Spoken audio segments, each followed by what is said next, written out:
நம்ம அப்படியே கண்களை மூடி இந்த காலை வேளையிலே தேவாதி தேவன் ராஜாதி ராஜா உயிருள்ள தெய்வம் ஒருவராய் பெரிய அதிசயங்களை செய்கிறவர், ஒருவரும் சேரக்கூடாத ஒளியில் வாசம் பண்ணுகிறவர், மனுஷரில் ஒருவரும் கண்டிராதவரும் காணக்கூடாதவருமாய் இருக்கிறவர், அதிரசனமான தேவன், நித்திய பிதா, சர்வ லோகத்தின் அதிபதி, சர்வ சிருஷ்டிக்கும் எஜமானர், சர்வத்தையும் தாங்குகிறவர், உருவாக்கினவர், உண்டாக்கினவர்.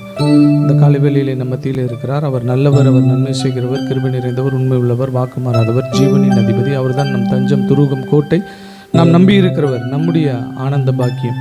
இந்த காலை வேளையிலே அவரை நோக்கி பார்க்க வந்திருக்கிறோம். ஒரு மனுஷனுடைய ஐக்கியத்திற்காகவோ ஒரு மனுஷனுடைய சத்தத்தை கேட்பதற்காகவோ நாம் இங்கே வரல.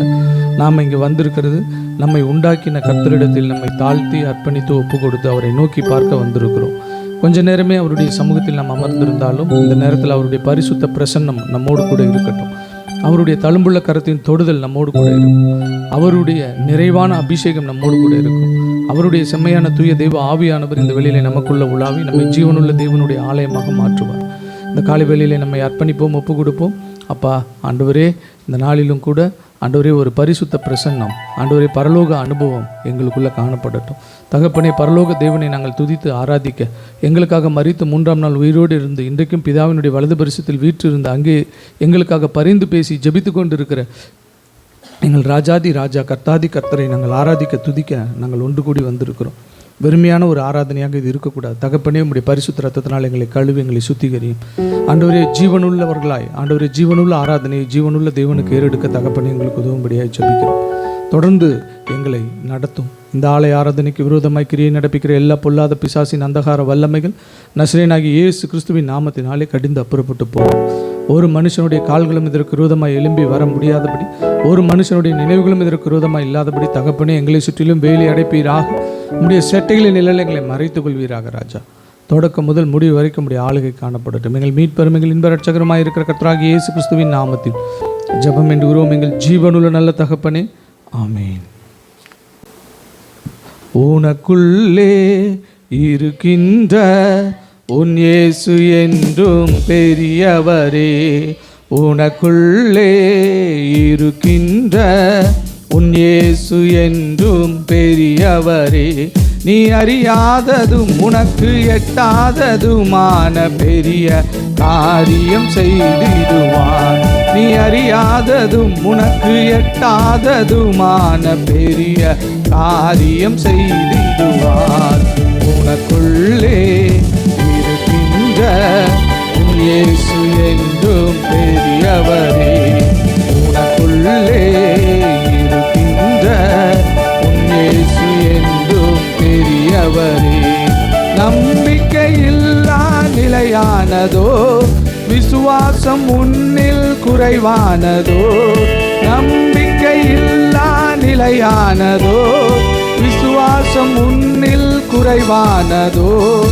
அற்புத குணக்குள்ளே இருக்கின்றார், அதிசயம் செய்வார் கலங்காதே, அதிசயம் செய்வார் கலங்காதே.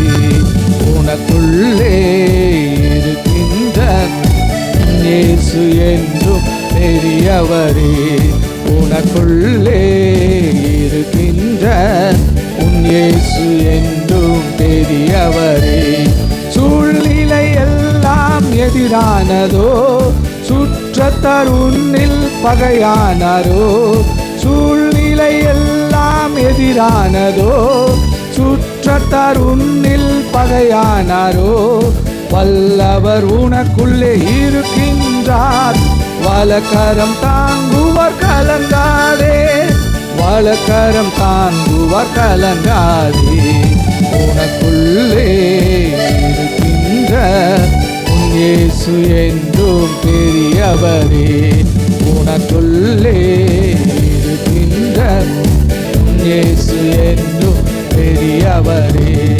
மதுரமான வாழ்வு கசப்பானதோ, ஒளி வரும் நேரம் இருளானதோ.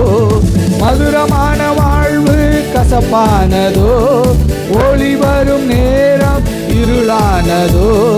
ஜீவனுள்ள தேவன் இருக்கின்றார், யாவையும் செய்வார் கலங்காதே, யாவையும் செய்வார் கலங்காதே. உனக்குள்ளே இருக்கின்ற இயேசு பெரியவரே, உனக்குள்ளே இருக்கின்ற உன் இயேசு என்றும் பெரியவரே. நான் அறியாததும் உனக்கு எட்டாததுமான பெரிய காரியம் செய்திடுவார். நீ அறியாததும் உனக்கு எட்டாததுமான பெரிய எனக்குள்ளே இருக்கின்ற என் இயேசு என்றும் பெரியவரே, எனக்குள்ளே இருக்கின்ற இயேசு என்றும் பெரியவரே. நான் அறியாததும் எனக்கு எட்டாததுமான பெரிய காரியம் செய்திடுவார். நான் அறியாததும் எனக்கு எட்டாததுமான பெரிய காரியம் செய்திடுவார். எனக்குள்ளே இருக்கின்ற என் இயேசு என்றும் பெரியவரே, எனக்குள்ளே இருக்கின்ற என் இயேசு என்றும் பெரியவரே.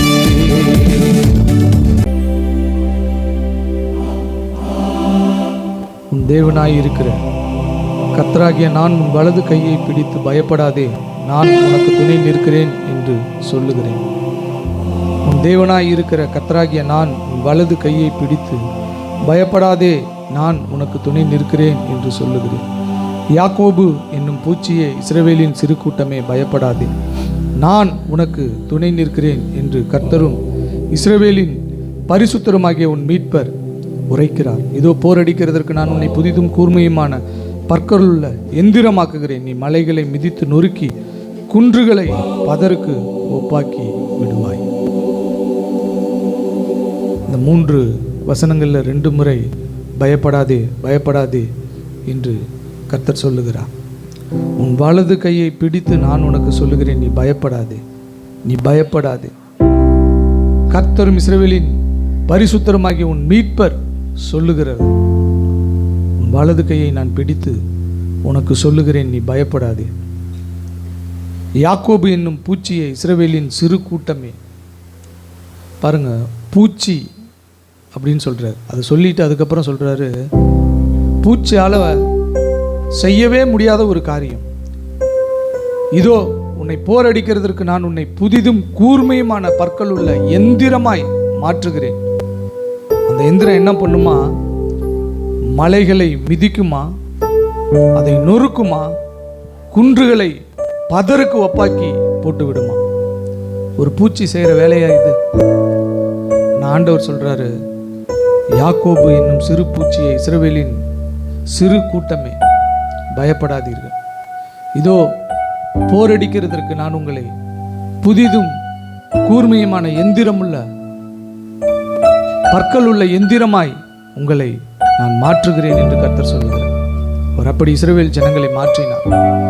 இந்த நாளிலும் நம்ம கர்த்தர்கிட்ட இருக்கும்போது, கர்த்தருடைய பிள்ளைகளாய் நம்ம இருக்கும்போது, வெளியில் இருக்கிறவங்க நம்மளை பார்க்கும்போது இப்படி தான் பார்ப்பாங்க. அவங்க ஒரு பூச்சி மாதிரிங்க, கொசு மாதிரிங்க, அப்படியே தட்டி தூக்கிட்டு போயிடலாம் அப்படின்வாங்க.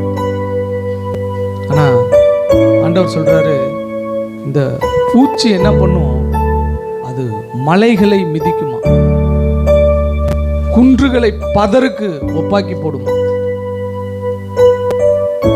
அது பெரிய பற்கள் உள்ள எந்திரமாய் நிற்குமா. அதனால நம்முடைய தாழ்மையை, நம்முடைய ஏழ்மையை, நம்முடைய நிலையை நம்ம எப்பயுமே பார்க்கக்கூடாது. அது எவ்வளவு கீழே இருந்தாலும் அதை பற்றி நம்ம கவலைப்பட வேண்டிய அவசியம் இல்லை. இஸ்ரவேலின் பரிசுத்தர், நம்ம ஆராதிக்கிற ஒரு கர்த்தர், நம்மை அவர் வேற விதமாய் அவர் பார்த்து கொண்டு இருக்கிறார். அவருடைய பார்வையே வேற விதமாய் இருக்கிறது. நம்ம ஒன்னே ஒன்று தான் செய்யணும், அவரை உறுதியாய் பற்றி பிடித்து கொள்ள வேண்டும். அவர் சார்பில் நம்ம நிற்கணும், அவர் கூடயே இருக்கணும். அவர் எல்லா காரியத்தையும் பார்த்துக்குவார். அவர் எல்லா காரியத்தையும் பார்த்துக்கொள்வார். அவர் நம்மளை கைவிடவே மாட்டார். அவர் சொல்றார், யாக்கோபு என்னும் சிறு பூச்சியை, இஸ்ரவேலின் சிறு கூட்டமே, இதோ போரடிக்கிறதற்கு உங்களை புதிதும் கூர்மையுமான பற்கள் உள்ள எந்திரமாய் மாற்றுகிறேன். நீங்கள் மலைகளை மிதித்து நொறுக்கி குன்றுகளை பதருக்கு ஒப்பாக்கி போடுவீர்கள் என்று கர்த்தர் சொல்லுகிறார். நீ பயப்படாதே, உன் வலது கையை பிடித்து நான் உனக்கு சொல்லுகிறேன், நீ பயப்படாதே, நீ பயப்படாதே. நான் உன்னை வேற ஒரு காரியத்திற்குள்ள உன்னை கொண்டு போக போகிறேன். ஒரு பூச்சி அது ஒரு புதிதும் கூர்மையுமான பற்கள் உள்ள எந்திரமாய் மாறுகிறது. ஒரு பூச்சியை ஆண்டவர் அப்படி மாத்துறாரு. நம்மளை ஆண்டவர் டாக்டரா மாற்ற மாட்டாரா? ஒரு பூச்சிக்கே ஆண்டவர் அப்படிப்பட்ட காரியத்தை செய்கிறார்னா, அவருடைய பிள்ளைகளாகிய நம்ம வேற ஒரு பரிமாணத்திற்குள்ள கொண்டு போறது அவருக்கு ரொம்ப சாதாரணமான ஒரு காரியம்.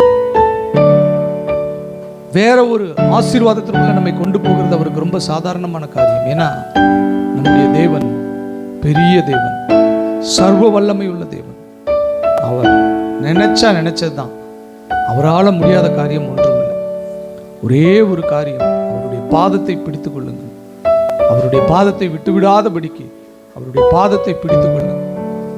அவருடைய சமூகத்தில் தனித்து அமர்ந்திருங்கள், ஜெபியுங்கள், ஆண்டவரை நோக்கி பாருங்கள், ஆண்டவரோடு பேசுங்கள், ஆண்டவருடைய வேதத்தை வாசியுங்கள், இந்த வார்த்தைகளை உங்கள் இருதயத்துக்குள்ள கொண்டு வாருங்கள். ஆண்டவர் பெரிய காரியங்களை உங்களுடைய வாழ்க்கையில் செய்வார். அவரை போல நம்மை ஆதரிக்கிற தேவன், அவரை போல நம்மை தாங்கி ஏந்தி சுமந்து தப்புவிக்கிற தேவன் ஒருவரும் இல்லை. அப்படியே கைகளை உயர்த்தி ஹல்லேலூயா ஹல்லேலூயா ஹல்லேலூயா ஹல்லேலூயா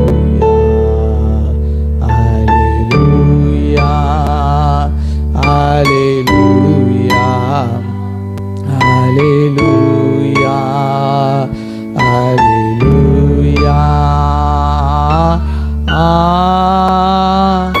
ஹல்லேலூயா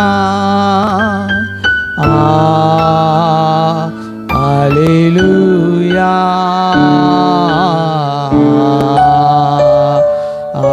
ஹல்லேலூயா ஹல்லேலூயா.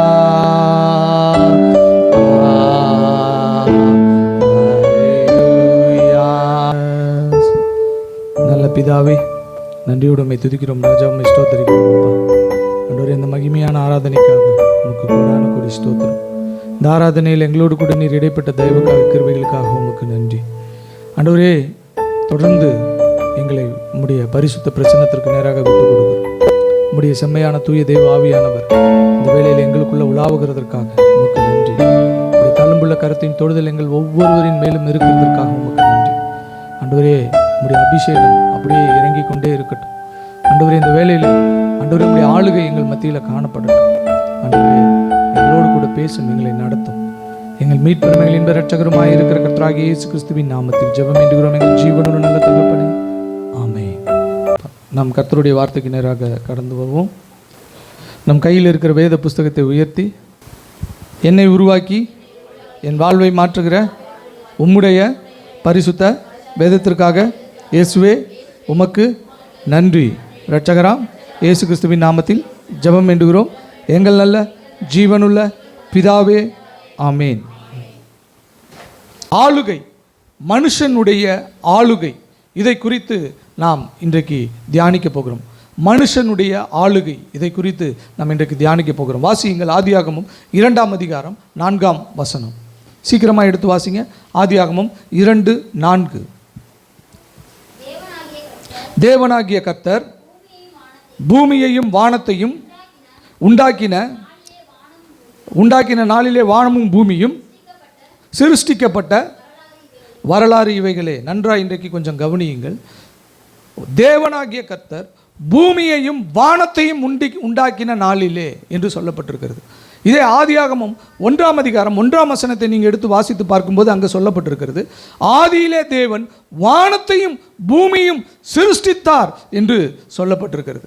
இங்கே பூமியையும் வானத்தையும் உண்டாக்கினார் என்று சொல்லப்பட்டிருக்கிறது. ஆதியாகமம் 1ஆம் அதிகாரம் 1ஆம் வசனத்தில் வானத்தையும் பூமியையும் சிருஷ்டித்தார் என்று சொல்லப்பட்டிருக்கிறது. வானத்தையும் பூமியையும் சிருஷ்டித்தார் ஆதியாகமம் 1. பூமியையும் வானத்தையும் உண்டாக்கினார் ஆதியாகமம் 2:4. இப்போ இந்த 2 வரிகள்லையும் நம்ம கவனித்து பார்க்கும்போது பூமியையும் வானத்தையும் என்று 2ஆம் அதிகாரத்தில் சொல்லுகிறார். முதல் அதிகாரத்தில் முதல் வசனத்தில் வானத்தையும் பூமியையும் சிருஷ்டித்தார் என்று சொல்லுகிறார். இந்த 2 காரியத்தையும் நம்ம பார்க்கும்போது நமக்கு ஒன்றும் தெரியாது. ஆனால் இதில் தேவனுடைய ஏமாற்றம் வெளிப்படுத்தப்பட்டிருக்கிறது என்கிறதை நாம் அறிந்து கொள்ளாமல் இருக்கிறோம். தேவனுடைய ஏமாற்றத்தை அந்த இடத்துல அவர் வெளிப்படுத்தி இருக்கிறார். இந்த 2 வரிகள்லையும் அவர் வெளிப்படுத்தி இருக்கிறார். கவனிங்க, முதல் சிருஷ்டிப்பு எப்போ நடந்துச்சு அப்படின்னா ஆதியாகமம் 1ஆம் அதிகாரம் 1ஆம் வசனம். அது டேட்லெஸ் பாஸ்ட். அது எப்போ நடந்துச்சுன்னு யாருக்குமே தெரியாது.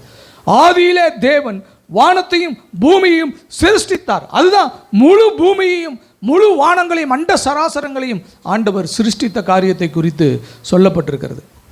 அந்த சிருஷ்டிப்பில் தூதர்கள் இருந்தார்கள். அந்த தூதர்கள் தேவனை ஏமாற்றினார்கள், தேவனுக்கு விரோதமாக பாவம் செய்தார்கள். அவர்கள் அங்கிருந்து கீழே பூமியில் வந்து விழுந்தார்கள். அப்போது முதலாவது சிருஷ்டிப்பில் அவரை ஏமாற்றினது, அவருக்கு விரோதமாய் போனது தூதர்கள்.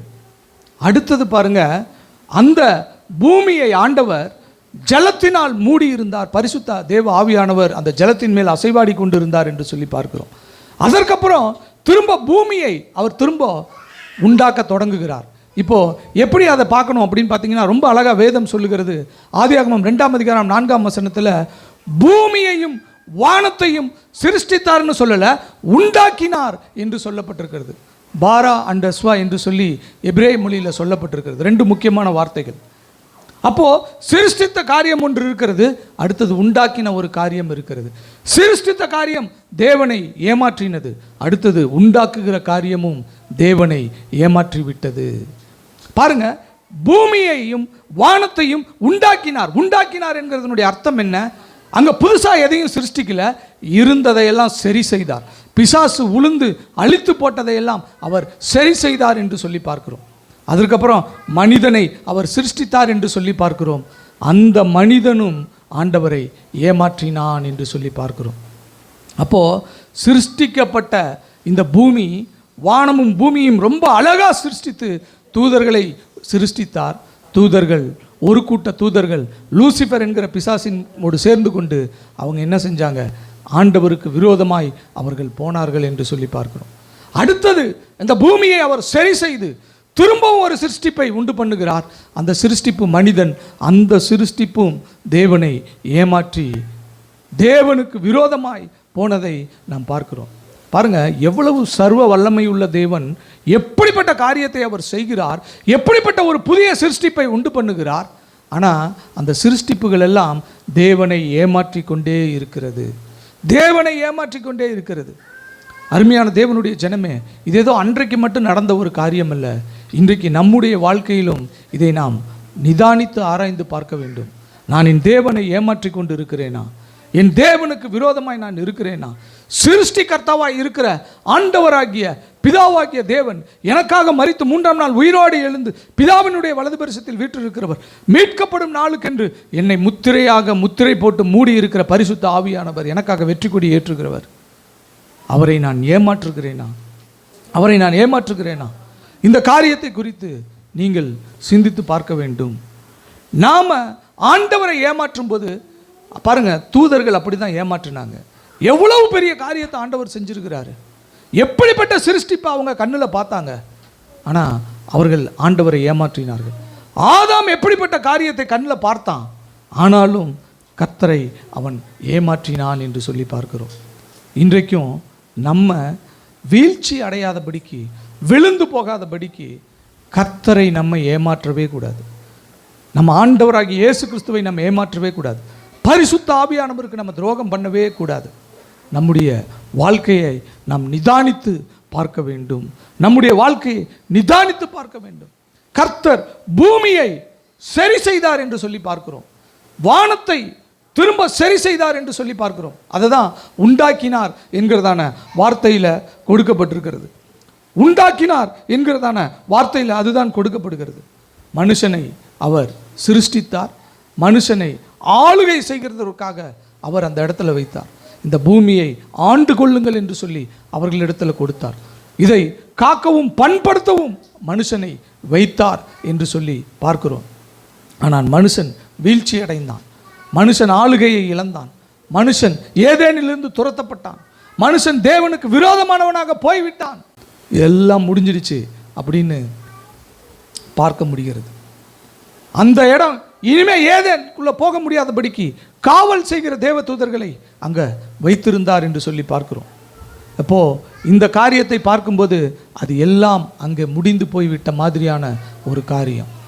இனிமே ஒரு தொடக்கம் அந்த இடத்துல இல்லை. விழுந்து போன மனிதனை குறித்து யாருக்கு என்ன சிந்தனை வரப்போகிறது? யாருக்கு தெரியும்?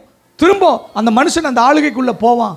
திரும்ப அந்த மனுஷன் அந்த ஆளுகைக்குள்ளே போய் திரும்ப தேவன் கொடுத்த அந்த காரியத்தில் அவன் நிற்பான் என்று யாருக்கு தெரியும்? ஆனால் கவனித்து பாருங்க, ஒரு பெரிய காரியம் அங்கு சொல்லப்பட்டிருக்கிறது. தாவீதுக்கு ஒரு பெரிய இருதயம் இருந்தது. தாவீதை குறித்து சொல்லப்படும் போது நம்ம இப்படி வாசிக்கிறோம். தாவீதை குறித்து, தாவீது என் இருதயத்திற்கு ஏற்ற தாசன் என்று சொல்லி ஆண்டவர் சொல்லுகிறார். ஆண்டவர் தாவீது என் இருதயத்திற்கு ஏற்ற தாசன் என்று தாவீதை சொல்லுகிறார். ஏன் தெரியுமா? தாவீதினுடைய இருதயமும் ஆண்டவரினுடைய இருதயமும் ஒன்றாய் இருந்தது.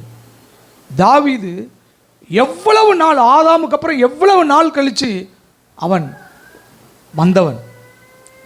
அவன் ஒரு தரிசனத்தை ஒரு பாடலாக எழுதுகிறான்.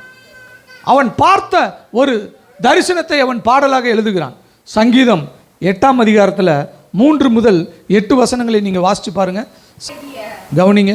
உமது விரல்களின் கிரியையாகிய உம்முடைய வானங்களையும் நீ ஸ்தாபித்த சந்திரனையும் நட்சத்திரங்களையும் நான் பார்க்கும்போது மனுஷனை நீர் நினைக்கிறதற்கும் மனுஷகுமாரனை நீர் விசாரிக்கிறதற்கும் அவன் எம்மாத்திரம் என்கிறேன். நீர் அவனை தேவதூதரிலும் சற்று சிறியவனாக்கினீர். மகிமையினாலும் கனத்தினாலும் அவனை முடிசூட்டினீர். உம்முடைய கரத்தின் கிரியைகளின் மேல் நீர் அவனுக்கு ஆளுகை தந்து சகலத்தையும் அவனுடைய பாதங்களுக்கு கீழ்ப்படுத்தினீர். வாசிங்க, 8 வரைக்கும் வாசிங்க. ஆடு மாடுகள் எல்லாவற்றையும், காட்டு மிருகங்களையும், ஆகாயத்து பறவைகளையும், சமுத்திரத்தின் மச்சங்களையும், கடல்களில் சஞ்சரிக்கிறவைகளையும் அவனுடைய பாதங்களுக்கு கீழ்ப்படுத்தினீர். கவனிங்க, மனிதனுடைய வீழ்ச்சிக்கு பின்பு தாவீது இதை திரும்பவும் சொல்லுகிறான். இது அப்படியே ஆதியாகமம் 1ஆம் அதிகாரம். ஆதியாகமம் 1ஆம் அதிகாரத்தில் மனிதனை தேவன் சிருஷ்டித்த போது மனிதனுக்கு கொடுக்கப்பட்ட அந்த மகிமை, அந்த கனம், அந்த ஆளுகை, அந்த காரியங்களை அப்படியே திரும்ப தாவீது இந்த இடத்துல கொண்டு வருகிறான். இதுக்கிடையில் எவ்வளோ காரியம் நடந்துருச்சு பாருங்க. மனிதனை சிருஷ்டித்தார். மனிதனுடைய ஆளுகையிலிருந்து மனிதன் வீழ்ச்சி அடைந்தான். மனிதன் பாவம் செய்து ஏதேனை விட்டு தூரம் போனான். தேவனை விட்டு தூரம் போனான். தேவன் ஏதேனை விட்டு ஆதாமையும் ஏவாளையும் துரத்தினார். இதெல்லாம் நடந்து முடிஞ்சிருச்சு. இப்போ தாவீது திரும்ப ஆதியாகமம் 1ஆம் அதிகாரத்தை திரும்ப இந்த சங்கீதத்துக்குள்ளே கொண்டு வருகிறான். இது நம்மளாக இருந்தால் எப்படி எழுதியிருப்போம்? இதெல்லாம் எழுதிட்டு ஆதாம் பாவம் செய்து இதையெல்லாம் இழந்து போனான்னு சொல்லி எழுதியிருப்போம். ஆனால் தாவீது அந்த 3ஆம் அதிகாரத்தில் சொல்லப்பட்ட அந்த வீழ்ச்சியை தாவீது கொண்டு வரவே இல்லை. நான் ஏற்கனவே சொல்லியிருந்தேன். 27ஆம் தேதி அன்றைக்கு நான் சொன்ன பிரசங்கத்தில் நான் இந்த காரியத்தை சொல்லியிருந்தேன். ஆண்டவராகிய இயேசு கிறிஸ்து ஆதியாகமம் 3ஆம் அதிகாரத்தை மறந்து விட்டார். பிதாவாகிய தேவன் ஆதியாகமம் 3ஆம் அதிகாரத்தை மறந்து விட்டார். பரிசுத்த ஆவியானவராகிய தேவன் ஆதியாகமம் 3ஆம் அதிகாரத்தை மறந்து விட்டார்கள். மனிதனுடைய வீழ்ச்சியை அவர்கள் மறந்து விட்டார்கள். மனிதன் வீழ்ச்சி அடைந்ததை அவர்கள் மறந்து விட்டார்கள் என்று சொன்னேன். அவங்க திரும்ப எதை மனசுக்குள்ளே வச்சிருக்காங்க அப்படின்னு சொல்லும்போது ஆதியாகமம் 1ஆம் அதிகாரம் சிருஷ்டிப்பு மட்டும்தான், மனிதனை சிருஷ்டித்த அந்த காரியம் மட்டும்தான் அவர்களுடைய இருதயத்தில் இருக்குது. மனிதன் வீழ்ச்சி அடைந்தது அவர்கள் மறந்து விட்டார்கள் என்று சொல்லி சொன்னேன். இதை தான் தாவீது பாருங்க, கர்த்தருடைய இருதயத்தை அவன் பார்த்து கர்த்தருடைய இருதயத்தில் இருக்கிறத அவனுடைய இருதயத்திற்கு கொண்டு வந்து சங்கீதம் 8ஆம் அதிகாரத்தை அவன் பாடலாக பாடுகிறான். இதில் மனிதனுடைய வீழ்ச்சி சொல்லப்படலை, மனிதன் சிருஷ்டிக்கப்பட்ட விதம் சொல்லப்படுகிறது. என்ன மனிதன் சிருஷ்டிக்கப்பட்ட விதம்? தேவ தூதரிலும் சற்று சிறியவனாக மனிதனை ஆண்டவர் சிருஷ்டித்தார். மகிமையினாலும் கனத்தினாலும் அவனை முடிசூட்டினார். அவனுக்கு இந்த பூமியில் இருக்கிற எல்லாவற்றின் மேலும் ஆளுகை தந்தார். சகலத்தையும் அவன் பாதங்களுக்கு கீழ்ப்படுத்தினார். அவன் சகலத்தையும் ஆளுகை செய்கிறவனாக சிருஷ்டிக்கப்பட்டான் என்று சொல்லி தாவீது திரும்பவும் கர்த்தரை துதிக்கிறான். இந்த காரியம் பிசாசுக்கு புரியல. இது எப்படி நடக்கும்? திரும்ப தாவீதினுடைய இந்த பாடல் எப்படி வருகிறது? எப்படி ஒரு மனுஷனால இதை இப்படி சிந்திக்க முடியும் அப்படின்னு சொல்லி பிசாசுக்கு ரொம்ப ஒரு குழப்பமான ஒரு சூழ்நிலைமை இருக்கிறது. தாவீதுக்கு அவனுக்கு அந்த காரியத்தை, அந்த சிருஷ்டிப்பின் காரியத்தை அவன் கண்கள் அந்த காரியத்திலிருந்து எடுக்கப்படவே இல்லை. அவன் இருதயம் எடுக்கப்படவே இல்லை. தேவன் சிருஷ்டிப்பின் காரியத்தை அவர் இருதயத்திலிருந்து எடுத்து போடவே இல்லை. ஏன் தெரியுமா? அவ்வளவு நேசித்து மனிதனை அவர் சிருஷ்டித்தார். அவ்வளவு நேசித்து மனிதனை சிருஷ்டித்தார். அவ்வளவு நேசம், அவ்வளவு பாசத்தோடு, அவ்வளவு விருப்பத்தோடு மனிதனை அவர் சிருஷ்டித்தார். தாய் மறந்தாலும் நான் உன்னை மறவேன்னு ஆண்டவர் சொல்கிறார் இல்லையா? அது ஏதோ இப்போ சொன்ன வார்த்தை இல்லை. தாய் உள்ளத்தை விட, தகப்பனுடைய உள்ளத்தை விட அவருடைய உள்ளம் அந்த மனிதனை சிருஷ்டிக்கும் போது அந்த மனிதன் மேலே இருந்த ஒரு பாசம் இருக்குது பாருங்க. அவனுக்காக சிலுவையில் மறிக்கிறதுக்கு கூட அந்த இருதயம் தயங்கலைங்க. அப்படிப்பட்ட ஒரு இருதயத்தோடு அவர் மனிதனை சிருஷ்டித்தார். அதனால் அந்த சிருஷ்டிப்பின் காரியம் அந்த வீழ்ச்சியினுடைய காரியத்தை விட மேலோங்கி நின்றது. அவன் வீழ்ச்சி அடைந்த போது கூட தேவன் அந்த இடத்துல ஒரு ஃபுல் ஸ்டாப் வச்சிடல. தூதர்கள் வீழ்ச்சி அடைந்த போது ஒரு ஃபுல் ஸ்டாப் வச்சார். இனி உனக்கு ஒன்றுமே கிடையாது, பாவ மன்னிப்பே கிடையாது, உனக்கு நரகம் தான்னார். ஆனால் மனிதனை அவன் வீழ்ச்சி அடைந்த போது ஒரு ஃபுல் ஸ்டாப் ஆண்டவர் வைக்கலை. அடுத்தது பார்க்குறாரு, அந்த மனிதனை எப்படி திரும்ப அந்த நிலைக்கு கொண்டு வர்றது. நான் ஏற்கனவே சொன்னேன், மனிதன் பிசாசுக்கு உணவாகி போயிருந்தான். அவன் அடிமையானது மட்டும் இல்லை, உணவாகி போயிருந்தான். நீ உயிரோடு இருக்கும் நாளெல்லாம் இந்த பூமியில் ஊர்ந்து மண்ணை தின்பாய் என்று பிசாசுக்கு ஆண்டவர் வாக்கு கொடுத்தார், சாபம் கொடுத்தார். அவனை ஊர்ந்து இந்த மண்ணை தின்றான். அந்த மண் எது? பூமியின் மண்ணினாலே மனுஷனை ஆண்டவர் சிருஷ்டித்தார். அந்த மண்ணை அவன் சாப்பிட்டான். பிசாசு எதை சாப்பிடுவான்? பிசாசுக்கு உணவு எது? மண்ணினால் சிருஷ்டிக்கப்பட்ட மனிதன் தான் உணவு. அதனால தான் அவன் எவனை விழுங்கலாமோ என்று கர்ச்சிக்கிற சிங்கம் போல அலைந்து திரிந்தான் என்று நான் உங்களுக்கு முன்ன பிரசங்கத்தில் நான் உங்களுக்கு சொன்னேன். அப்போது அந்த பிசாசுக்கு உணவாக இருந்த அந்த மண் திரும்ப அவன்கிட்ட இருந்து மீட்கப்பட்டுச்சு. எப்படி மீட்கப்பட்டுச்சு? சிலுவையில் அந்த மண்ணில் ஆண்டவராகிய இயேசு கிறிஸ்துவனுடைய முழு ரத்தமும் சிந்தப்பட்டது. முழு ரத்தமும் சிந்தப்பட்ட அந்த மண் மீட்கப்பட்டது. அந்த மண் எதை குறிக்கிறது? என்னை குறிக்கிறது. மண்ணான மனுஷனை குறிக்கிறது. மண்ணால் சிருஷ்டிக்கப்பட்ட ஆதாமை குறிக்கிறது. அந்த ஆதாம் மீட்கப்பட்டான். அப்போது அந்த சிருஷ்டிப்பு பாருங்க, அந்த சிருஷ்டிப்பை உண்டு பண்ணின அந்த சிருஷ்டி கர்த்தா அந்த சிருஷ்டிப்பின் மேலே அவ்வளவு ஒரு பாசத்தை அவர் வைத்திருந்தார். அந்த சிருஷ்டிப்பை அவரால் இழக்க முடியல. அது அவருக்கு தன் ஜீவன் போனாலும் பரவாயில்ல, இந்த சிருஷ்டிப்பை நான் விடமாட்டேன் என்று சொல்லுகிற அளவுக்கு உண்மையிலும் மென்மேலும் அவர் அன்பு வைத்திருக்கிறார். கிரேக்க மொழியில் பழைய ஏற்பாடு மொழிபெயர்க்கப்பட்டது. அது ஆண்டவராகிய இயேசு கிறிஸ்துவுக்கு முன்பாகவே, கிட்டத்தட்ட 600 வருஷத்துக்கு முன்பாகவே எபிரேய மொழியிலேருந்து கிரேக்க மொழிக்கு இந்த வேதத்தை, பழைய ஏற்பாட்டை மொழிபெயர்த்து விட்டார்கள். அதில் அந்த சிருஷ்டிப்பு என்கிறதான அந்த வார்த்தைக்கு, கிரியேஷன் என்கிறதான வார்த்தைக்கு கிரேக்க மொழியினுடைய வார்த்தை என்னவாக இருக்குது தெரியுமா? பொய்மா என்கிறதான வார்த்தை. பொய்மா என்கிறதான வார்த்தை அந்த கிரேக்க மொழிக்கு சிருஷ்டிப்பு என்கிற காரியத்தில் கொடுக்கப்பட்டிருக்கிறது. இது பெரிய ஆச்சரியம் இல்லை. இந்த பொய்மா என்கிற வார்த்தையிலிருந்து என்னென்ன வார்த்தைகள் எல்லாம் ஆங்கிலத்தில் வந்திருக்கு தெரியுமா? போயம் என்கிறதான வார்த்தை வந்திருக்கிறது. பொயட்ரி என்கிறதான வார்த்தை வந்திருக்கிறது.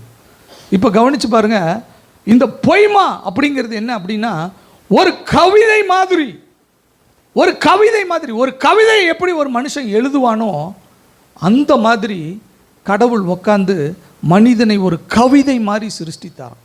இப்போ நம்ம சொல்கிறோம் இல்லையா, கவிதை அப்படிங்கிறோம் இல்லையா, அதை நம்ம பாருங்கள் எதுக்கு சொல்லிகிட்டு இருக்கோம். ஆனால் ஆண்டவர் நம்மளை பார்த்து அந்த மாதிரி சொல்கிறார். யசூரனே, பொயட்டிக் வேர்ட் ஃபார் ஜேக்கப். யசூரனே என்கிற வார்த்தை இருக்கு இல்லையா, அந்த வார்த்தையினுடைய அர்த்தம் என்ன தெரியுமா?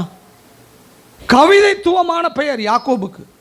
யாக்கோபுக்கு ஏன் அந்த கவிதைத்துவமான பெயர்? யாக்கோபு சபைக்கு அடையாளம், நமக்கு அடையாளம், விசுவாசிக்கு அடையாளம். அதனால அந்த கவிதைத்துவமான பெயரை அவர் யாக்கோபுக்கு சொல்லுகிறார். பொய்மா என்கிறதான அந்த வார்த்தை சிருஷ்டிப்புக்கு கொடுக்கப்படுகிறது. அந்த சிருஷ்டிப்பினுடைய அந்த காரியம் என்னன்னா, ஒரு கவிதை மாதிரி அப்படியே அழகாக நேசித்து, ஒரு கவிதையை எழுதுதுன்னா எப்படி எழுதுவாங்க தெரியுமா? எவ்வளவு ரசனை, எவ்வளவு அந்த காதல் ரசம் சொட்ட சொட்ட அந்த கவிதை எழுதப்படும். அப்படி தான் உங்களையும் என்னையும் அவர் சிருஷ்டித்தார். அப்போ அந்த சிருஷ்டிப்பை, அந்த வீழ்ச்சியை அவரால் விடுறதுக்கு மனது இல்லை. தூதர்கள் அசால்ட்டாக கதைக்கு உதறிட்டு போயிட்டார். அவர் தேவ தூதர்களுக்கு உதவியாக கை கொடாமல் ஆபிரகாமின் சந்ததிக்கு கை கொடுத்தார் என்று சொல்லப்பட்டிருக்கு. ஒரு செகண்டில் தூக்கி எறிஞ்சிட்டார், போடா வெளியே அப்படின்ட்டார். ஆனால் இந்த சிருஷ்டிப்பு, இந்த மனிதன், இவனை என்ன செய்ய முடியல அவரால். அவனுக்காக நான் செத்தாலும் பரவாயில்லைங்க, அவனை எப்படியாவது திரும்ப இந்த இடத்துக்கு கொண்டு வரணும், இந்த ஆளுகைக்குள்ளே திரும்ப நான் கொண்டு வரணும், இந்த அரசாட்சிக்குள்ளே அவனை நான் திரும்ப கொண்டு வரணும், இந்த இடத்துல கொண்டு வந்து நான் அவனை வைக்கணும். ஏன்னா அவனை ஒரு கவிதை மாதிரி நான் சிருஷ்டித்திருக்கிறேன். அவனை சிருஷ்டித்த அந்த நாளை என்னால் மறக்கவே முடியல. வீழ்ச்சியை நான் மறந்து போகிறேன், ஆனால் சிருஷ்டிப்பின் நாளை என்னால் மறக்கவே முடியல. ஆண்டவர் இன்னும் அதே இடத்துல தான் நிற்கிறார். தேவன் இன்னும் உன்னை சிருஷ்டித்த நாளுக்கு ஒப்பான ஒரு இருதயத்தோடு தான் இன்றைக்கு இந்த காலையில் வரைக்கும் என்னையும் அவர் பார்த்துக்கிட்டு இருக்கிறார். இந்த அறிவு எத்தனை பேருக்கு இருக்கு?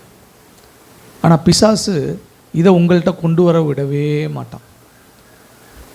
பிசாசு இந்த காரியத்தை, இந்த அன்பை உங்களுக்கு தெரிந்து கொள்ளுகிறதற்கு உங்களிடத்தில் கொண்டு வரவே விட மாட்டான். ஏன்னா இந்த அன்பை நீங்கள் தெரிஞ்சுக்கிட்டீங்கன்னா திரும்ப அந்த ஆளுகைக்குள்ளே நீங்கள் வருவீங்க. அந்த ஆளுகைக்குள்ளே நீங்கள் வந்தீங்கன்னா எந்த நோக்கத்திற்காக மனிதன் சிருஷ்டிக்கப்பட்டானோ அந்த நோக்கம் நிறைவேற்றப்பட்டு அவன் இந்த பூமியிலிருந்து அப்புறப்படுத்தப்படுவான். இந்த பூமியிலிருந்து அவன் அப்புறப்படுத்தப்படுவான். அது நடந்துடக்கூடாதுன்னு தான் நம்முடைய மனக்கண்களை அவன் குருடாக்கி வைத்திருக்கிறான். அருமையான தேவனுடைய ஜனமே, இது ஏதோ கடவுள் பக்தன் என்கிற உறவு இல்லை. இது அதெல்லாத்தையும் தாண்டி, தாய் பிள்ளைக்குள்ள உறவை தாண்டி, தகப்பன் பிள்ளைக்கு உறவை தாண்டி, இது வேறு விதமான ஒரு பரிமாணத்தில் உள்ள ஒரு உறவு. Another dimension of relationship. இந்த காரியத்தை நீங்கள் விவரிக்கவே முடியாது. பாருங்க, அந்த சிருஷ்டிப்புக்காக நான் என் ஜீவனை கொடுக்கிறேன். அந்த சிருஷ்டிப்பை நான் இழந்து போகவே மாட்டேன். அந்த சிருஷ்டிப்பை நான் இழந்து போகவே மாட்டேன். தாவீது ஒரு நாள் கர்த்தருடைய இருதயத்தை பார்க்கிறான். கர்த்தருடைய இருதயம் அப்படியே தாவீதுக்கு வெளிப்படுத்தப்படுகிறது.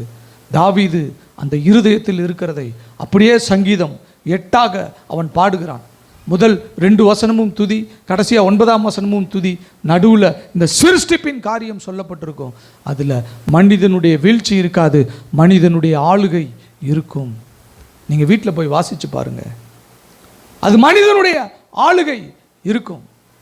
இப்போது பிசாசு பார்க்குறான், இவன் பாடுறான், இந்த சங்கீதம் எழுதப்பட்டிருக்கிறது, இந்த சங்கீதத்தில் சொல்லப்பட்டிருக்கிறது. ஆனால் இது எப்படி சாத்தியம்? அங்கே சொல்லப்பட்ட மனிதன் யார்? தாவீது பார்த்தானே, அந்த மனிதன் யார்?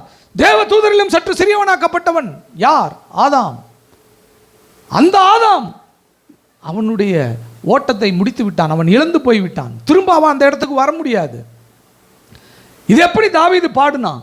பாடினது வேற ஆளாக இருந்தால் விட்டுட்டு போயிருப்பான். பாடினது தாவீது. தாவீது யாருன்னு பிசாசுக்கு தெரியும். கர்த்தருடைய இருதயத்திற்கு ஏற்றவன். அவன் அந்த இடத்துல குழம்பி போகிறான். யார் இந்த மனிதன்? இந்த இடத்துல சொல்லப்பட்டிருக்கிற இந்த மனிதன் யார்? யாரை வச்சு திரும்ப அந்த ஆளுகை வருகிறது? யாரை வச்சு அந்த இடத்துல வருகிறது? தேவ தூதரிலும் சற்று சிறியவராக்கப்பட்டிருக்கிறாரா? யார் அவர்? யார் அந்த மனிதன்? அது அவனுக்கு தெரியவே இல்லை. புதிய ஏற்பாட்டை எழுதினார்கள். எபிரேய புஸ்தகம் எழுதப்பட்டது. எபிரேயர் புஸ்தகத்தை எழுதின அப்போஸ்தலன் இந்த சங்கீதம் 8ஆம் அதிகாரத்தை எடுத்து அவன் தன்னுடைய எழுத்துக்களில் குறிப்பிடும்போது, மேல் குறியீடு காட்டும்போது, அவன் அந்த சங்கீதத்தை அவன் படித்து பார்க்கிறான். தேவ தூதரிலும் சற்று சிறியவராக்கப்பட்ட அந்த மனிதன் மகிமையினாலும் கனத்தினாலும் முடிசூட்டப்பட்டான். ஆதாம் முடிசூட்டப்படலையே.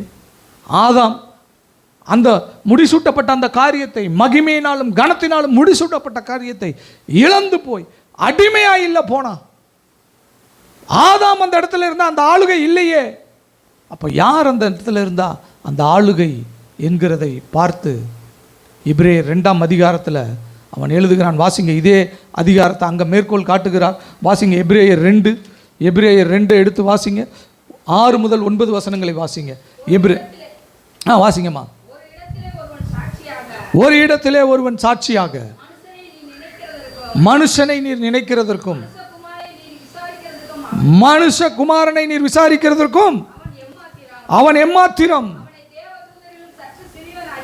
அவனை தேவ தூதரிலும் சற்று சிறியவனாக்கினீர், மகிமையினாலும் கனத்தினாலும் அவனுக்கு முடிசூட்டி, உம்முடைய கரத்தின் கிரியையின் மேல் அவனுக்கு அதிகாரியாக வைத்து, சகலத்தையும் அவனுடைய பாதங்களுக்கு கீழ்ப்படுத்தினீர் என்று சொன்னான். இந்த வார்த்தையை நல்லா வாசிங்க. சகலத்தையும் அவனுக்கு கீழ்ப்படுத்தினார் என்கின்ற விஷயத்தில் கீழ்ப்படுத்தாத பொருள் ஒன்றுமில்லை. அப்படி இருந்தும் இன்னும் அவனுக்கு சகலமும் கீழ்பட்டிருக்க காணும். இப்படி இங்கே கொஞ்சம் நிப்பாட்டுங்க. இன்னமும் அவனுக்கு சகலமும் கீழ்பட்டிருக்க காணும். பிசாசு பார்க்கறான், இன்னும் அவனுக்கு எதுவுமே கீழ்பட்டு இல்லையே.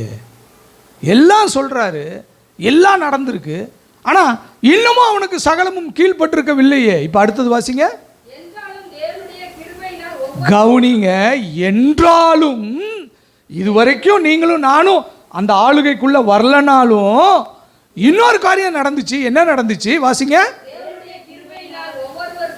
தேவனுடைய கிருபையினால் ஒவ்வொருவருக்காகவும் மரணத்தை ருசி பார்க்கும்படிக்கு.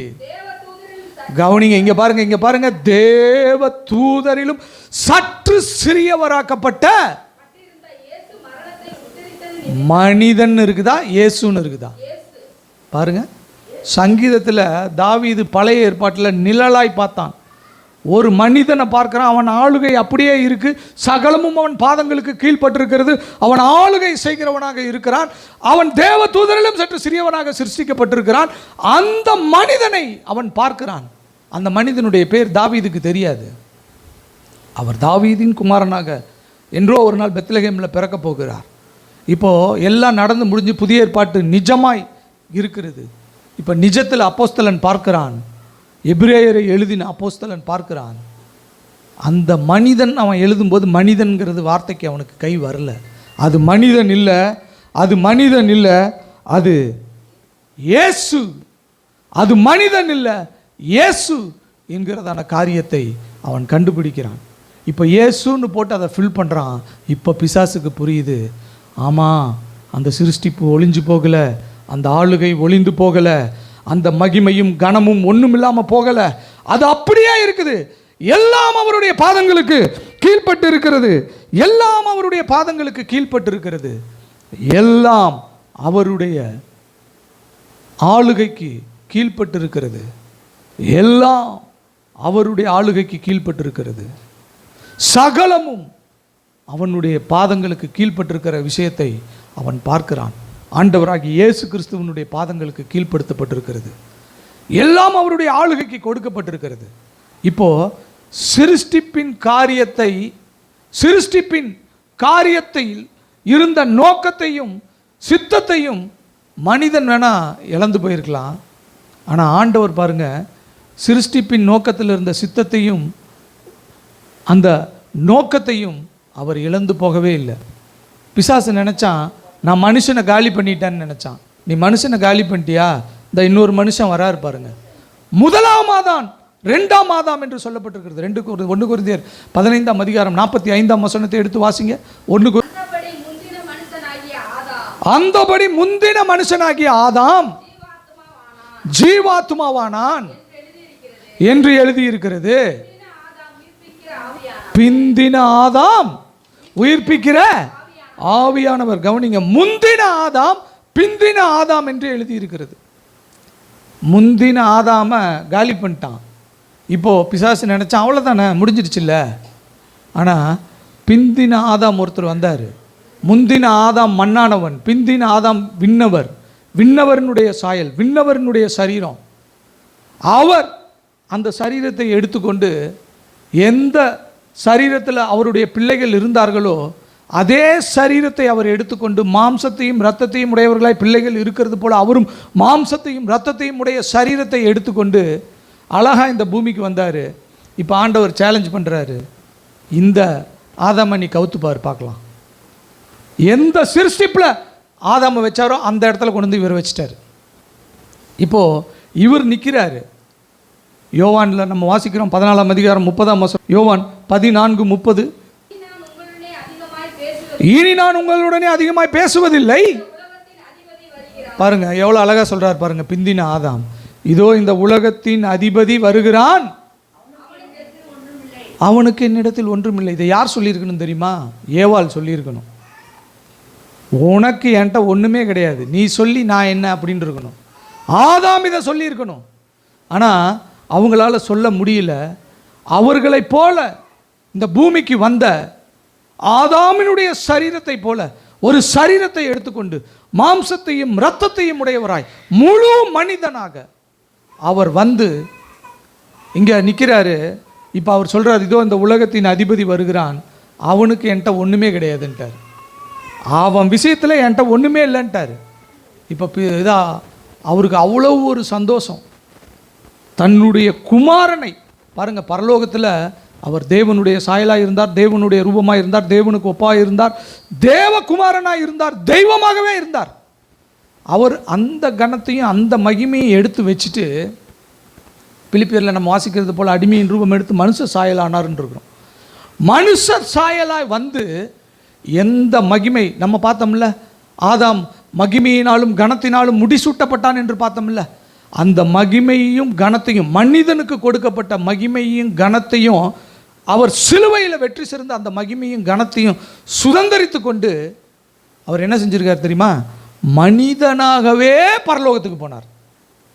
அவர் தேவனாக இருந்தார், மனிதனாக இந்த பூமிக்கு வந்தார்.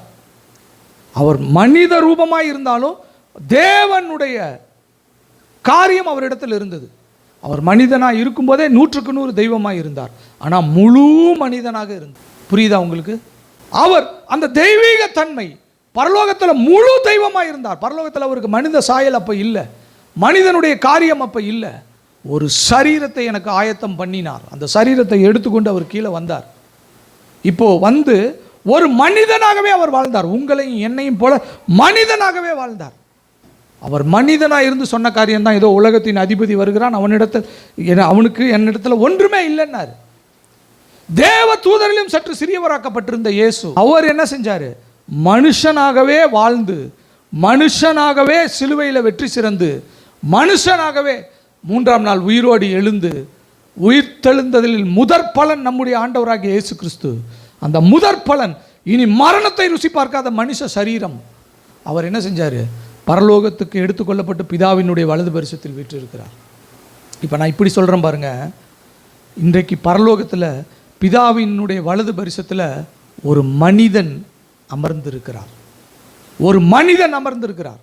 ஒரு நாள் வரும், அங்கே நிறைய மனிதர்கள் அமர்ந்திருப்பாங்க. அந்த இடத்துல பரலோகத்தில் பிதாவினுடைய வலது பரிசத்தில் ஒரு குமாரன் அமர்ந்திருக்கிறார். ஒரு நாள் வரும், அங்கே அநேக குமாரர்கள் அந்த இடத்துல அமர்ந்திருப்பாங்க. பாருங்க, இப்போ என்னை எப்படி இதில் கனெக்ட் பண்ணிக்க முடியும்? என்னை எப்படி இதில் நான் கனெக்ட் பண்ண முடியும்? அவர் வந்தாருங்க, மனிதராக வாழ்ந்தாருங்க. அவர் மனிதனாக வாழ்ந்து, அவர் மனிதனாகவே மரித்து, மனிதனாகவே உயிரோடு எழுந்து, மனிதனாகவே பரலோகத்திற்கு போய், பரலோகத்தில் எந்த பரலோகத்தில் அவர் தெய்வமாக இருந்தாரோ அந்த பரலோகத்தில் இன்றைக்கு மனித சாயலாக மனித சரீரத்தோடு அவர் பிதாவினுடைய வலது பரிசத்தில் உட்கார்ந்து உங்களுக்கும் எனக்கும் மாதிரியாக இருக்கிறார். கரெக்ட், அதில் எந்த சந்தேகமும் இல்லை. ஆனால் எனக்கு எப்படி இதில் நான் திரும்ப எப்படி நான் இதில் கனெக்ட் ஆகிறது? வாசிங்க. எபிரேயர் 2ஆம் அதிகாரம் 11ஆம் வசனத்தை எடுத்து வாசிங்க. எபிரேயர் 2:11 சீக்கிரமாக எடுத்து வாசிங்க. எப்படி எனில் பரிசுத்தம் செய்கிறவரும் பரிசுத்தம் செய்யப்படுகிறவருமாகிய யாவரும் ஒருவராலே உண்டாயிருக்கிறார்கள். போதும். பரிசுத்தம் செய்கிறவர் ஆண்டவராகிய இயேசு கிறிஸ்து, பரிசுத்தம் செய்யப்படுகிறவர்கள் நாம். ஒன்றாய் இருக்கிறோம், ஒருவராலே ஒன்றாய் இருக்கிறோம். அந்த ஒருவர் பிதாவாகிய தேவன். பிதாவாகிய தேவன் என்ன பண்ணுறார் தெரியுமா? ஆண்டவராகிய இயேசு கிறிஸ்து அந்த உயிர்த்தெழுந்த தம்முடைய வல்லமையை, உயிர்த்தெழுந்த அந்த ஜீவனை யாருக்கெல்லாம் கொடுக்குறாரோ அவர்களெல்லாம் பிதாவினுடைய குமாரர்களாக ஆண்டவராகிய இயேசு கிறிஸ்துவை போல மாறுகிறார்கள். ஆண்டவராகிய இயேசு கிறிஸ்துவை விசுவாசிக்கிறவர்களெல்லாம் தேவனுடைய பிள்ளைகளாய் மாற்றப்படுகிறார்கள். இப்போது நான் ஆண்டவராகிய இயேசு கிறிஸ்துவை விசுவாசிச்சிட்டா போதும். என்னை பரிசுத்தம் பண்ணுகிறவர் ஆண்டவராகிய இயேசு கிறிஸ்து. அவர் என்னை பரிசுத்தப்படுத்துகிறார். பிதா என்ன பண்ணுறார் தெரியுமா? என்னையும் இயேசு கிறிஸ்துவையும் பிதாவையும் ஒன்றாக இணைக்கிறார். நீர் என்னிலேயும் நான் உம்மிலேயும் இருக்கிறது போல அவர்களும் நம்மில் ஒன்றாய் இருக்கவும் நான் உம்மிடத்தில் வேண்டுதல் செய்கிறேன். இப்போ புரியுதா?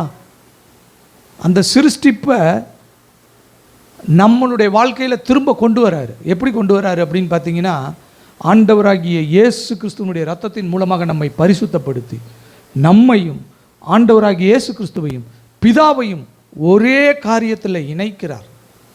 இப்போ நம்ம அவரோடு கூட இணைக்கப்பட்டவர்களாக இருக்கிறோம். இப்போது நமக்கு ஒரு காரியம் தெரியணும். அந்த ஆளுகை திரும்ப ஆண்டவராகிய இயேசு கிறிஸ்துவின் மூலமாக எனக்கு வந்திருக்கிறது. அந்த ஆளுகையில் நான் நிற்கிறேன். எப்படி ஆண்டவராகிய இயேசு கிறிஸ்துவின் மூலமாக ஆசாரியத்துவம் வந்துச்சுன்னு நான் உங்களுக்கு காண்பிச்சு கொடுத்தேன், அதே போல் ஆளுகை இப்போ ஆண்டவராகிய இயேசு கிறிஸ்துவின் மூலமாக வந்திருக்கிறது. இப்போ தாவீது பாடின அந்த சங்கீதத்தை நீங்கள் வீட்டில் போய் வாசித்து பாருங்கள். 8ஆம் அதிகாரம் 3 முதல் 8 வசனங்களை நீங்கள் வீட்டில் போய் வாசித்து பாருங்கள். அங்கே சொல்லப்பட்டிருக்கிற மனிதன் நீங்கள் தான். உங்களை கொண்டு வந்து ஆண்டவர் அந்த இடத்துல வச்சிட்டார். வீழ்ச்சியை ஆண்டவர் இனிமேல் பேச முடியாது. வீழ்ச்சியை ஆண்டவர் உங்களுக்கு சொல்ல முடியாது. நான் அதற்கு அழகாக ஒரு காரியத்தை உங்களுக்கு நான் காண்பித்து கொடுத்தேன். ஆதாமை உருவாக்கின அந்த நாள்லேருந்து தான் கணக்கு தொடங்குது. ஆதாம்கிட்ட அன்னைக்கு அவனை உருவாக்கிட்டு நேற்று நீ என்னடா செஞ்சேன்னு ஆதாம்கிட்ட கேட்டால் நேற்றே அவனுக்கு தெரியாது. அதுதான் புதிய சிருஷ்டிப்புன்னு நான் உங்களுக்கு சொன்னேன். மெய்யான நீதியிலும் பரிசுத்தத்திலும் தேவனுடைய சாயலாக சிருஷ்டிக்கப்பட்ட புதிய மனுஷனை தரித்து கொள்ளுங்கள். அந்த புதிய மனுஷன் அப்படின்னு சொல்கிறது எங்கே அப்படின்னு பார்த்தீங்கன்னா, ஏதோ குடிகாரனாக இருந்தால் இப்போ நல்லவன் ஆயிட்டான், விபச்சாரக்காரனாக இருந்தால் நல்லவன் ஆயிட்டான், அது நல்லது தான். ஆனால் அப்படி சொல்ல முடியாது. சொன்னால் அந்த பாவமும் சேர்ந்து அவங்க கூட வந்துக்கிட்டே இருக்கு. பாவமும் சேர்ந்து அவங்க கூட வந்துக்கிட்டே இருந்தது. ராகாப் என்கிற வேசி என்று பழைய ஏற்பாட்டில் சொல்லப்பட்டிருக்கும். புதிய ஏற்பாட்டில் பாருங்கள், அந்த வேசிங்கிற வார்த்தை இருக்காது. ராகாப், சல்மோன் ராகாப்பின் இடத்தில் ஓபேதை பெற்றான். ராகாப் என்கிற வேசியின் இடத்தில் ஓபேதை பெற்றான்னு இருக்காது. ஆனால் பத்சேபாலை குறித்து சொல்லும்போது நீங்கள் பாருங்கள், உரியாவின் மனைவியாய் இருந்தவளிடத்தில், உரியாவின் மனைவியாய் இருந்த பத்சேபால் இடத்தில் தாவீது சாலமோனை பெற்றான் இருக்கும். பத்சேபாலினுடைய பாவம் அந்த இடத்துல சொல்லப்பட்டிருக்கிறது. ராகாபினுடைய பாவம் அந்த இடத்துல வரல. ஏன் தெரியுமா? பரிசுத்த ஆவியானவர் ராகாப் என்கிற அந்த வேசியை புதிய மனுஷியாய் மாற்றிவிட்டார். புதிய மனுஷிக்கிட்ட போய் பழைய காரியத்தை பேசவே முடியாது. அவரை சிருஷ்டித்தவருடைய சாயலுக்கு ஒப்பாக சிருஷ்டிக்கப்பட்டவன், மெய்யான நீதியிலும் பரிசுத்தத்திலும் தேவனுடைய சாயலாக சிருஷ்டிக்கப்பட்ட புதிய மனுஷன்.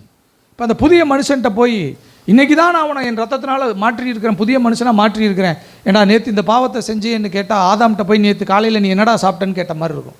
நேற்றே அவனுக்கு தெரியாது. அப்போது அந்த புதிய மனுஷனாக இருக்கான் பார்த்தீங்களா? அந்த புதிய மனுஷன் சிருஷ்டித்த நாளுக்கு ஒப்பான மனுஷனாக இன்றைக்கு உங்களையும் என்னையும் ஆண்டவர் மாற்றி இருக்கிறார். நீ அடிமையாக இருக்கிற காரியம் இல்லை. நீ அடிமையாக இருக்கிற காரியம் இல்லை.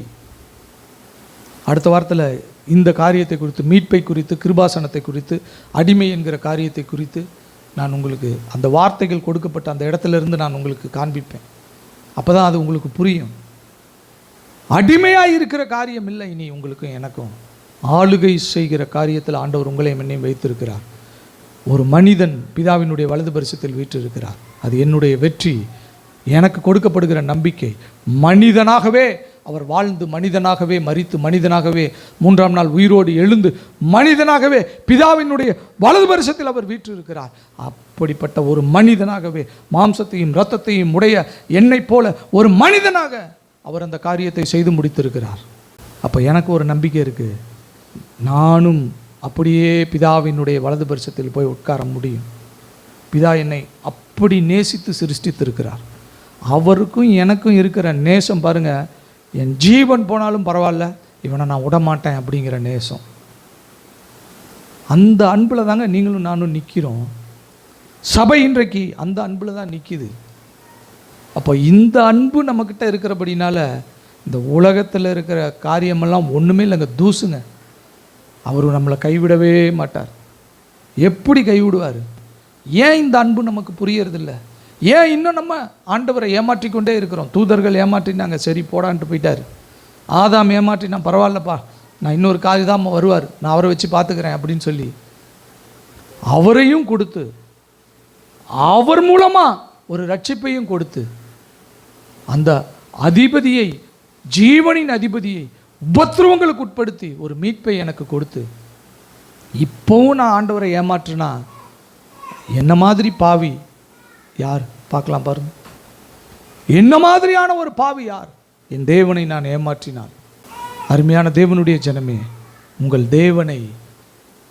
தேவனை நீங்கள் ஏமாற்றவே கூடாது. ஒரு நாளும் நீங்கள் அவரை ஏமாற்றவே கூடாது.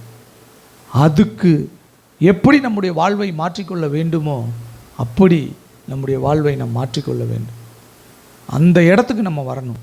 ஆண்டவரே, ஆளுகை எனக்கு கொடுக்கப்பட்டிருக்கிறது, மகிமையினாலும் கனத்தினாலும் ஆளுகையினாலும் என்னை முடிசூட்டி இருக்கிறீர்.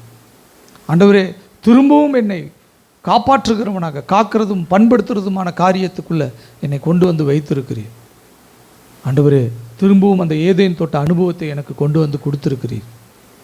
ஆண்டவரே, நான் இப்பொழுது ஆளுகை செய்கிறவனாக இருக்கிறேன். அந்த ஆளுகையினுடைய காரியம் என்னுடைய வாழ்க்கைக்குள்ளே வந்திருக்கிறது.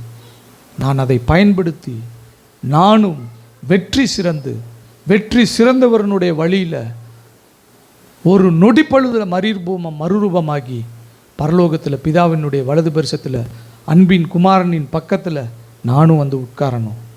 அதுதான் எனக்கு கொடுக்கப்பட்டிருக்கிற நித்தியமான காரியம். ஒரு முடிவில்லாத ஒரு காரியம் இல்லை எனக்கு. என் காரியத்திற்கு ஒரு முடிவு இருக்கிறது, என் காரியத்திற்கு ஒரு நோக்கம் இருக்கிறது, என் வாழ்வுக்கு ஒரு பெரிய காரியம் கொடுக்கப்பட்டிருக்கிறது. நான் என் இயேசுவை நான் ஏமாற்றவே மாட்டேன். அவர்கிட்ட நான் உண்மையாக இருப்பேன். அவரிடத்தில் நான் உண்மையாக இருந்து என் இருதயத்தை அவருக்கு வெளிப்படுத்துவேன். அவருடைய இருதயத்தை எனக்கு வெளிப்படுத்துவார்.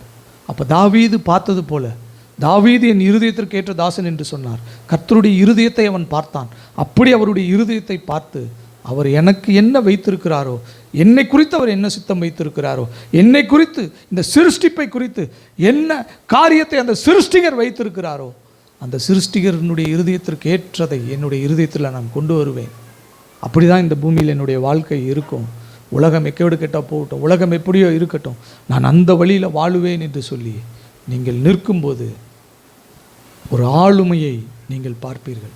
உங்கள் வார்த்தையில் இருக்கிற வல்லமையை நீங்கள் பார்ப்பீர்கள்.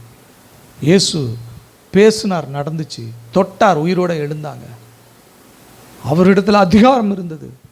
அந்த அதிகாரத்தை உங்களுடைய வாழ்க்கையில் பார்ப்பீங்க. கிறிஸ்துவனுடைய அதிகாரத்தை உங்களுடைய வாழ்க்கையில் பார்ப்பீங்க.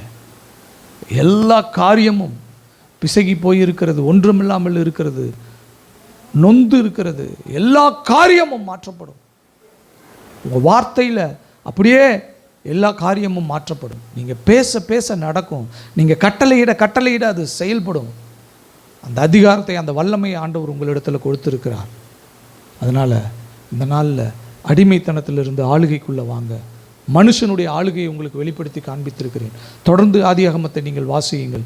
தொடர்ந்து எபிரேயர் 2ஆம் அதிகாரத்தை நீங்கள் வாசியுங்கள். அடுத்த வாரத்தில் இன்னும் மேலே அதிகமான ஒரு காரியத்தை உங்களுக்கு காண்பித்து கொடுக்குறேன். அதுக்கு அடுத்த வாரம் இந்த சாப்டர் முடியும். 15ஆம் வசனத்தை நாம் முடிக்க போகிறோம். கண்களை மூடி கர்த்தருடைய சமூகத்தில் நம்மை முழுவதுமாய் ஒப்பு கொடுப்போம். எல்லாருடைய கண்களும் மூடப்பட்டிருக்கட்டும். இந்த நாளில் தேவன் உங்களோடு கூட இடைப்பட்டிருக்கிறார். எல்லாம் தெரிந்த வசனம்தான், எதுவும் ரொம்ப கடினமான வசனங்கள் கிடையாது, எல்லாம் தெரிந்த வசனம்.